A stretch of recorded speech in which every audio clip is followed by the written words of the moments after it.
Hi.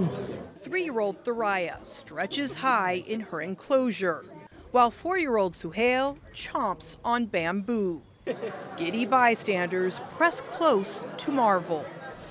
The giant panda bears arrived on Wednesday morning from a conservation center in Sichuan province, China, and were moved into the Panda House in the Qatari city of El Khor.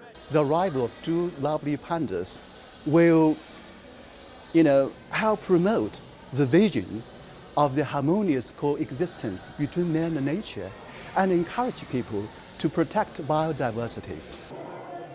Their new home will be kept between 20 to 24 degrees Celsius. Qatar's Panda House is being touted as the largest man-made panda bear habitat outside China and the first of its kind in the Gulf region. Very proud of the work that the Public Work Authority have done. China is lending Qatar the pandas ahead of its historic hosting of the first World Cup in the Middle East. During the next 15 years, scientists will research pandas' hormones, parasites, and ways to anesthetize them. Countries typically pay $1 million a year to China for hosting the bears, with most of the money being redirected into conservation efforts. Those efforts have paid off. Last year, the panda bear species was downgraded from endangered to vulnerable. These pandas here, they're not just telling a story of pandas, they're telling a global story about conservation. And I personally, as a conservationist, think it's very, very important to show that. Critics say China's use of panda diplomacy is undermining the message of conservation.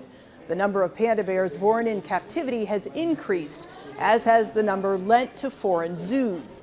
Scientists say their natural habitat in China is being lost to infrastructure development and mining, and that the panda bear population is being separated. China is using the pandas as a kind of soft power diplomacy. It's projecting China's influence, if not power, in the world.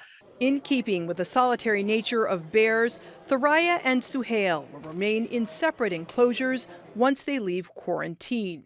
Named after stars, no doubt, they'll also leave the thousands of fans visiting during the World Cup and beyond, starry-eyed for years to come. Natasha, Ghoneim, Jazeera, El Khor, Qatar.